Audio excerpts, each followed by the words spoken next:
भाई और बहनों, आज वर्तमान में हमारे गुरुदेव भगवान का जो जीवन है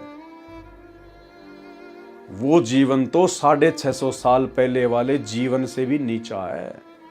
क्योंकि 650 साल पहले तो यही कबीर परमात्मा बचपन से लेकर जवानी तक तो अपने माता पिता की झोपड़ी में रहे, अपने मुंह बोले माता पिता नीरू नीमा के साथ में रहे।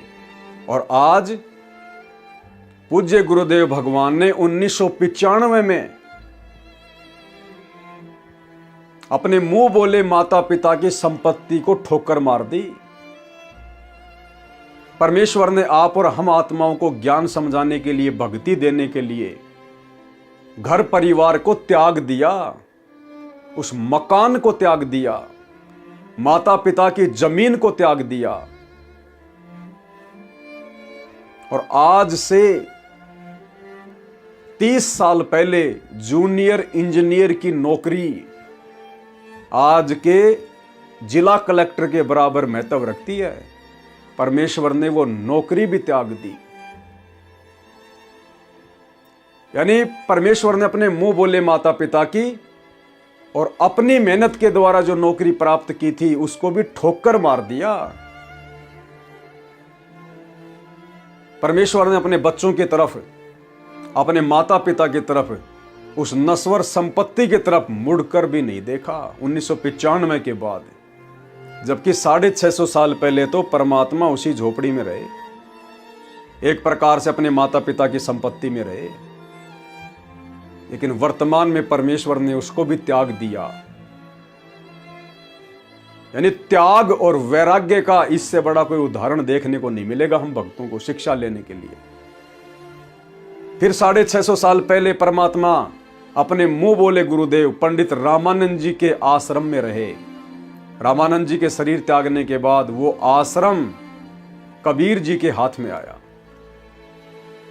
आज जब हमारे दादा गुरुदेव जी का अंतिम समय आया, उन्होंने शरीर छोड़ा, तो दादा गुरुदेव जी के 4-5 आश्रम थे, 4-5 आश्रम।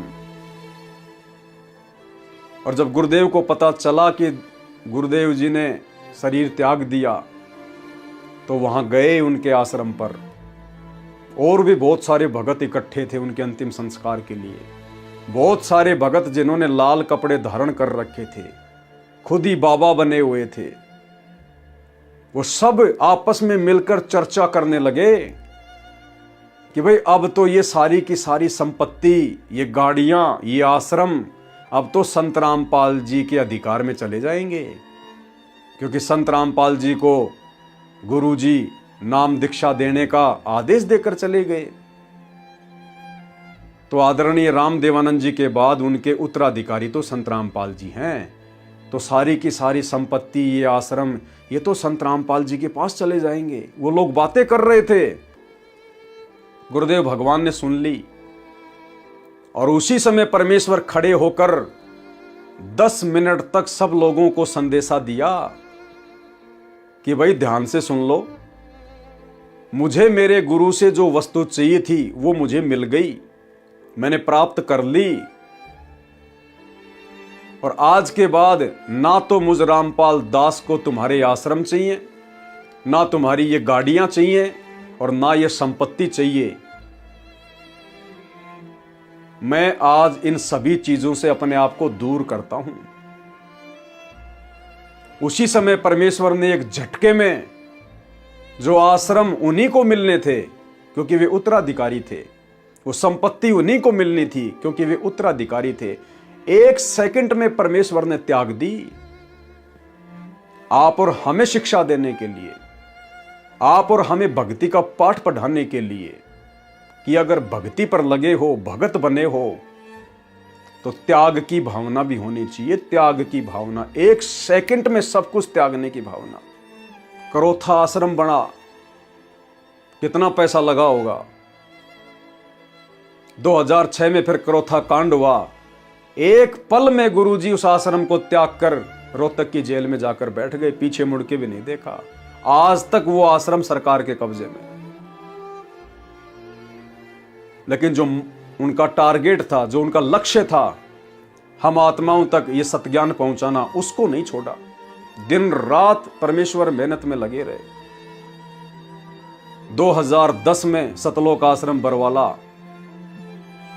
बरवाला कांड के बाद में सरकार ने सरकारी हिसाब से उसको 100 करोड़ की संपत्ति बताया, जबकि कम से कम भी नहीं तो 300 करोड़ की संपत्ति है। बरवाला आश्रम, जिस समय बरवाला कांड हुआ उसमें कितना सामान था, कम से कम 300 करोड़ की वो संपत्ति थी, लेकिन सरकार ने सरकारी हिसाब से केवल 100 करोड़ उसकी कीमत बताई। परमेश्वर ने मुड़ के भी नहीं देखा। उस आश्रम को सरकार ने अपने कब्जे में ले लिया, आज भी सरकार के ही कब्जे में है।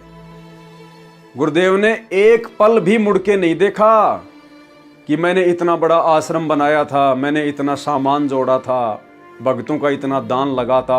हंसते हंसते परमेश्वर आश्रम को त्याग कर चले गए और आज पिछले 10 वर्षों से हिसार जेल में बैठे हैं।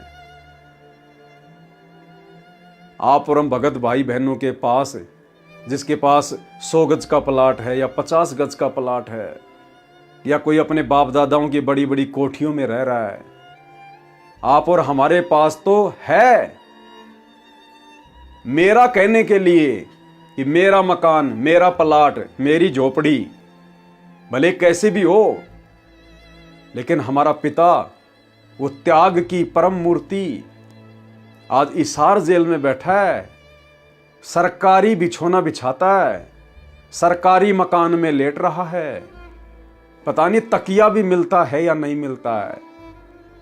सीमेंट के बेड है वहां पर, सीमेंट के बेड है।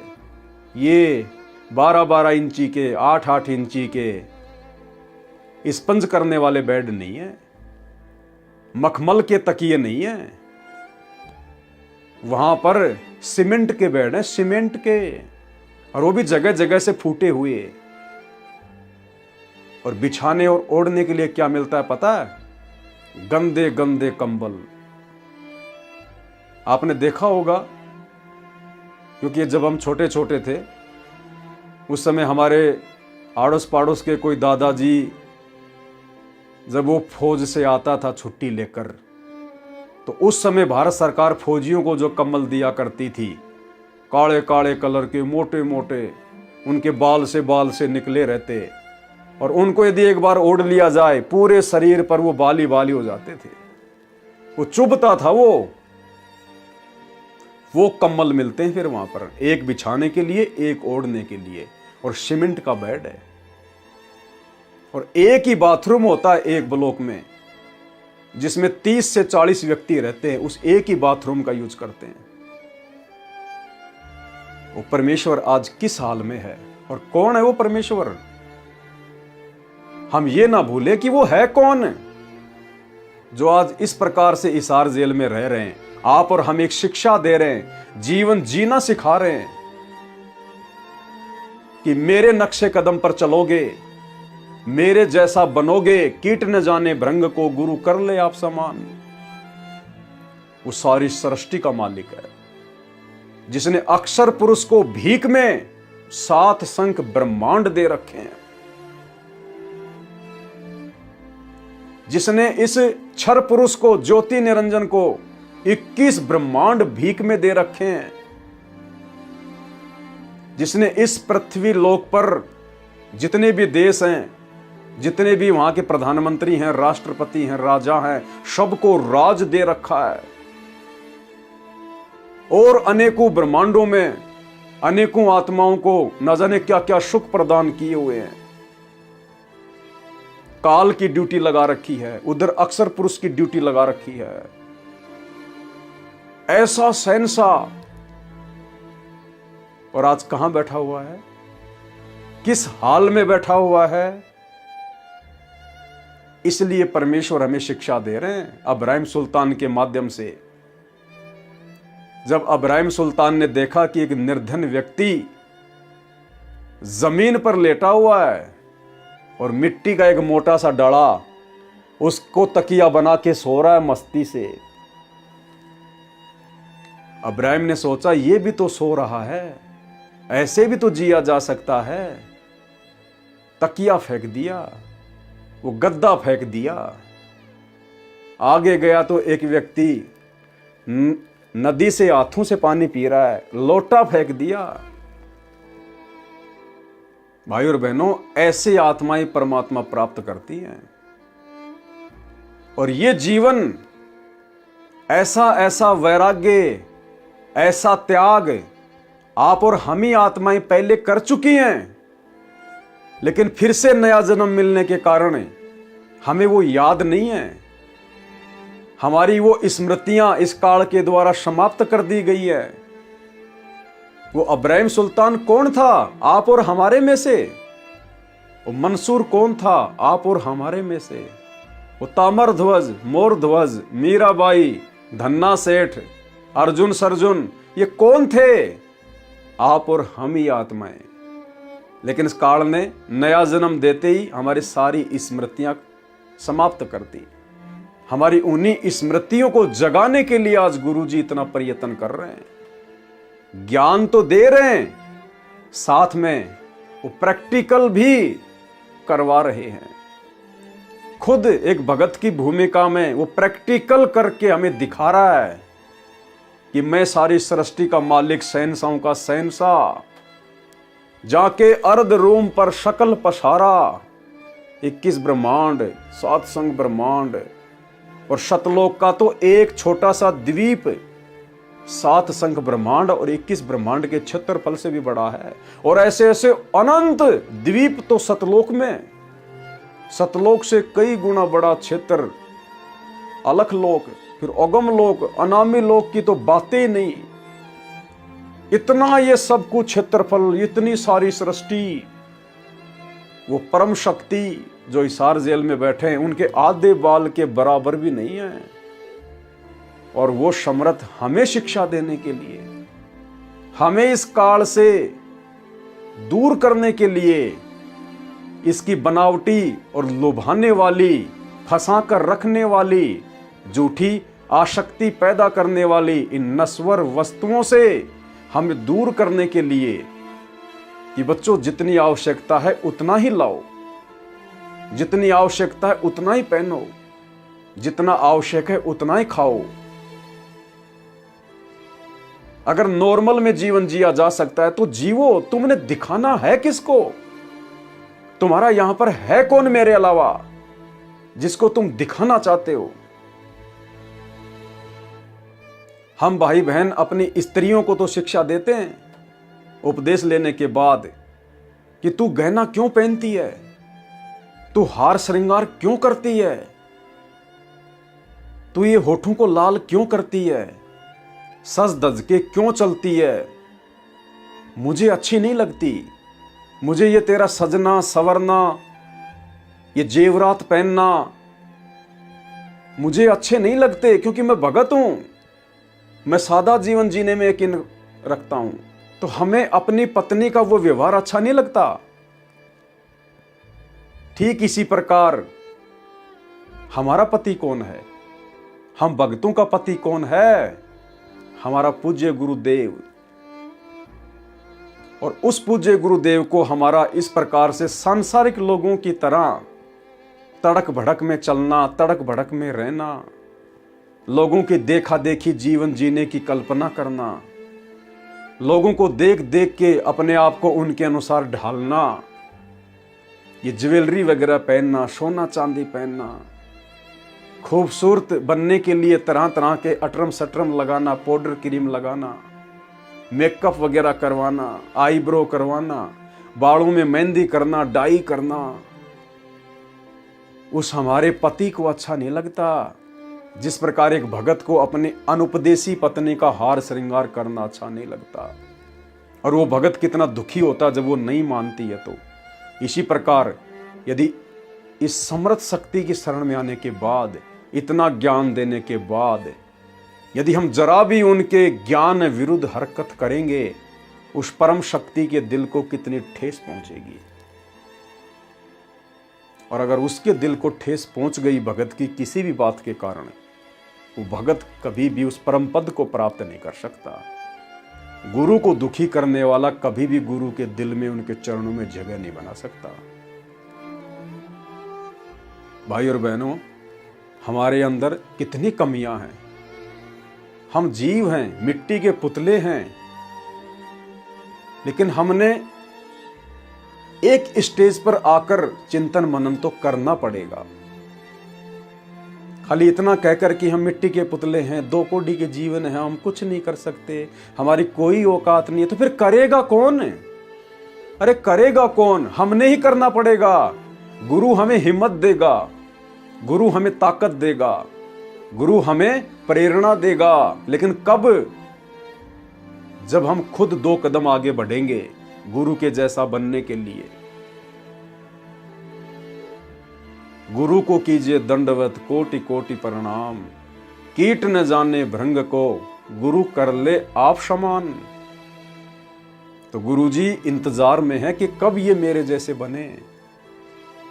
हम गुरु के जैसे भगवान नहीं बन सकते, हमने भगवान नहीं बनना, जीव कभी पीव नहीं बन सकता, लेकिन गुरु इस काललोक में आके जो भगत की भूमिका निभा रहे हैं, स्वयं भक्ति करके दिखा रहे हैं, भगत के लक्षण अपने ऊपर धारण किए हुए हैं, हमने उनके जैसा भगत बनने का प्रयास करना है। कि मेरा गुरु मुझे रिहर्सल करके दिखा रहा है कि बेटा ऐसा बनना पड़ेगा, मेरे को देख, मैंने यहां की संपत्ति को भी ठोकर मार दी और तुम लोगों के लिए मैं सतलोक को भी ठोकर मार के आ रहा हूं। मैं किस लिए यहां पर दुख उठा रहा हूं? किस लिए? किसके लिए? केवल तुम्हारे लिए, क्योंकि तुम मेरे अपने हो और अपनों के लिए अपना ही दुखी होता है। संतान के लिए माता पिता ही दुखी होते हैं, तो हमारी तो मां भी सतगुरु और हमारा तो पिता भी सतगुरु।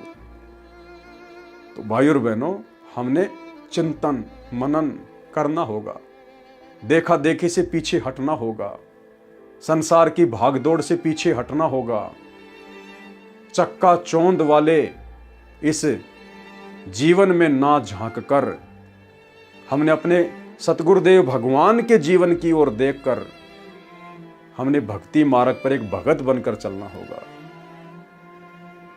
हमने सबकी तरफ से मरना होगा और समय अनुसार, परिस्थिति अनुसार जिन चीजों की हमें आवश्यकता होगी परमेश्वर हमें अवश्य उपलब्ध करवाएगा। गाड़ी की जरूरत होगी, परमेश्वर गाड़ी भी देगा, क्योंकि वर्तमान का समय अब्राहिम सुल्तान वाला समय नहीं है। ये कलयुग की बिचली पीढ़ी है।